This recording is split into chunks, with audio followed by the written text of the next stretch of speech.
Okay, real quickly, I just want to go through some basic repairs on the HoneyBee Fixed Pitch version 2. So one of the greatest things about this helicopter, it's so easy to repair. In comparison to any 6-channel collective pitch helicopter, these things, there's a lot of parts. So anytime you break something, there's a lot of stuff you got to take off. A lot of screws, a lot of nuts, bolts, everything like that. The HoneyBee, on the other hand, so simple.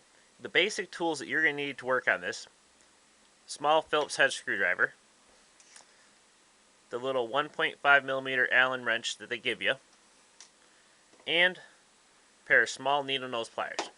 Those are the basic tools that you're going to need to work on your HoneyBee. Um, Other thing that's going to be good to have: some zip ties. Get a lot of these. These things are handy. Um, and at some point in time, you're going to have to replace your tail motor. And to replace your tail motor, you are going to need a soldering iron as well as some solder. Um, so, eventually you're going to need this stuff, so do try to get that if you don't have it already. But again, your basic tools, these 3 items. And some people, your main motor is going to be held in with a 2 millimeter Allen wrench, hex key, whatever you want to call it there. Mine, however, is actually held in with regular Phillips head screws for my main motor.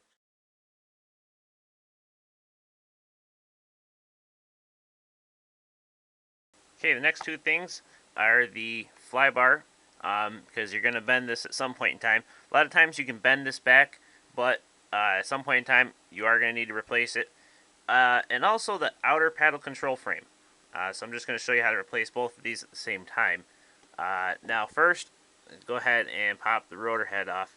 Now you don't actually need to take the rotor head off to replace the fly bar, but to replace the outer paddle control frame you will. So, and pry that up and off. Alright, so on your fly bar paddles there, just loosen up the Allen grub screws on each of them, and you're going to need to take them off. And they just unscrew after you loosen that little grub screw off. Then on the bottom of the outer paddle control frame here, you can see these 2 parts. There's a little Allen grub screw in there. Again, your little Allen wrench there. Loosen those up, and when you do that, you can go ahead and slide your fly bar right out.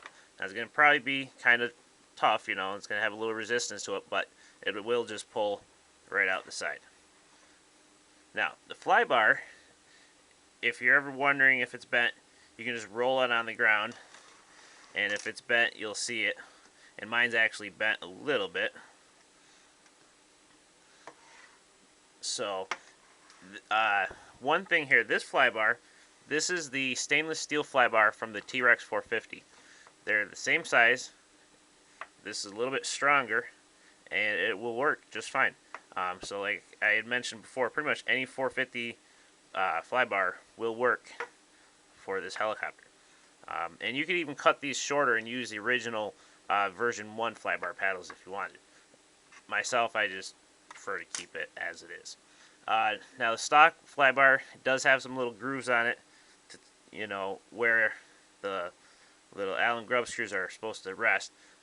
But even when you replace it, if you don't have those, it's fine. So, but anyways, back to this. Now, here you just got to pop off these little ball links on each side. And be careful with them because they're small, so they break easily. Then you can pull outer paddle control frame right up and off. So now at this point, if you had to replace your rotor head here, take your needle nose pliers, and there's a little metal pin down here. You go ahead and push that off to the side and then just pull it right out. And then this will just pop right off the top. So if you ever had to replace this, there you go. And you can just go ahead and put it back down. Now putting this back down on here is somewhat of an art form. What I always do is I get it so I can see through the hole, and then I try to line up the center hub there. Just slide it right down, and hopefully you can get it right to where you can see right through it again. And then you can just stick the pin right back in there and be good to go. Now this doesn't always work, but again, you do it a couple times, whoops, you get pretty good at it.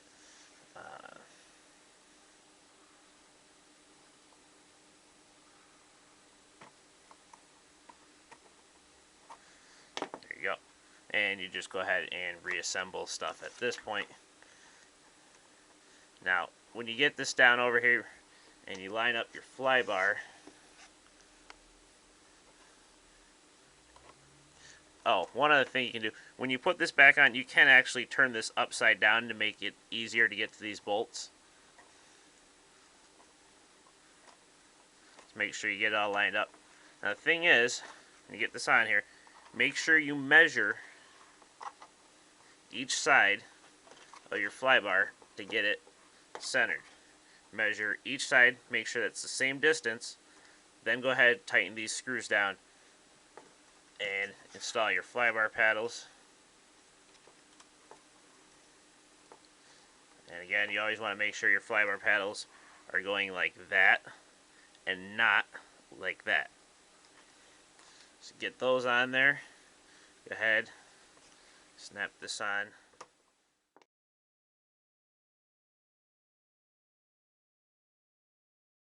Okay, and if you got to replace the main shaft, assuming that you don't have to do anything up here in the head, I'm just going to take this off all in one piece. Do is take the two linkages coming from the servos off, and I'm going to bring the swash plate up like this, and very carefully bend the swash plate guide back, and then just rotate the swash plate out of the guide there. Then what I'm going to do is, underneath here, just going to pull the pin out, and now pop the whole top off. So next what I'm going to have to do is right down this little hole, you can rotate the gear around. There's a little main shaft retaining collar there. There's a little Allen grub screw on there. So you need to do is go ahead and loosen that up. And then when you got that loose, be careful if that you loosen that too much and that Allen screw drops out. You don't want to lose that, and worst case, you don't want that little screw to end up in the motor, because that would ruin it. So with that loose though, next what you're going to have to do is pull the main shaft up.